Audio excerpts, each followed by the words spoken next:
j'ai passé l'aspirateur dans la voiture. La chienne, elle voulait s'enfuir. Enfin, c'est pas trop marrant parce qu'elle a voulu partir de la voiture sur la route. Mais elle avait trop peur de l'aspirateur. Alors qu'à la maison, bon, elle aime pas trop ça. Mais alors l'aspirateur voiture, je vous raconte pas. Elle est terrorisée, ça y est. Bon, on a passé une bonne journée, hein, mon bébé. Oui, on a passé une bonne journée. Maintenant, faut rentrer à Marseille. Faut rentrer à la maison. Allez, on rentre, on prend la route. Bon, mes amours, vous avez été nombreux à me dire dans l'épisode d'hier, oui, c'est honteux, tu ne prends pas la défense de Carla, tu prends la défense de Kevin. Non, je prends la défense de personne. Je prends la défense de Dégain. Je dis juste à ce moment-là, en fait, quand on m'entend parler, que Carla n'est pas avec n'importe qui, qu'elle est avec Kevin. Kevin qui à la base est un jaguar. Donc oui, c'est vrai, je trouve qu'au mois de novembre-décembre dernier, Kevin avait fait quand même beaucoup d'efforts pour essayer de se stabiliser dans sa relation avec Carla. Et il faisait quand même moins de conneries qu'avant. Le fait là qu'il ait embrassé une fille dans l'épisode, je n'ai jamais dit qu'il fallait qu'elle le pardonne ou que c'était tolérable, bien au contraire. Et je dis que Kevin, à ce moment-là dans les épisodes, a dû en prendre un coup dans son ego. Bah oui, parce que pour moi, Kevin, je sais pas comment expliquer, pour lui, il a fait beaucoup d'efforts, même s'il a fait une connerie, c'est pas grand-chose, il a fait beaucoup d'efforts par rapport aux efforts qu'il ne fait pas d'habitude. Et c'est pour ça que je dis c'est un jaguar, ça jaguarise, c'est Kevin, c'est pas n'importe quel mec.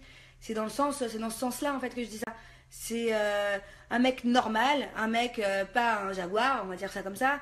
Ce serait normal de faire des efforts au quotidien, de faire des bisous, d'être tendre, de faire des câlins, de faire des cadeaux, de partir en voyage.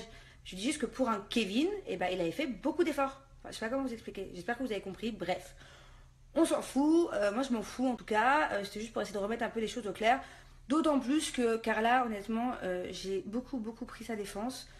Pas forcément dans cette émission-là, pas que dans cette émission-là, avant, après, dans la vie de tous les jours, voilà. J'ai souvent été du côté de Carla, donc je voulais juste rectifier les choses. Qu'on me dise pas non plus que j'ai pas pris la défense et que c'est inacceptable parce que... Et c'est comme il y a 4-5 épisodes, quand Carla quitte Kevin et que je lui dis est-ce que tu es bien sûr de vouloir quitter Kevin? Est-ce que tu y as bien réfléchi et tout?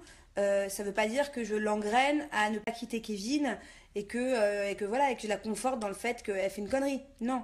Je préfère m'assurer que ma copine elle soit bien sûre avant qu'elle le regrette. Parce que c'est déjà arrivé entre Carla et Kevin plein de fois, comme pour plein d'autres couples, de regretter ce qu'on fait. Donc en fait, voilà, je demande juste à ma copine si elle est sûre pour pas qu'elle regrette plus tard, dans les prochains épisodes.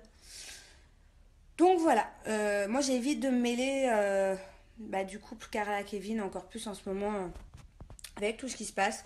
En tout cas, voilà, sachez que non, je ne suis pas contre Carla. Et que pour moi, effectivement, l'infidélité est intolérable, même si Carla ou même moi à l'époque, on l'a déjà pardonné. Mais en tout cas, je ne la conforte pas dans le fait qu'il faille forcément rester avec quelqu'un d'infidèle.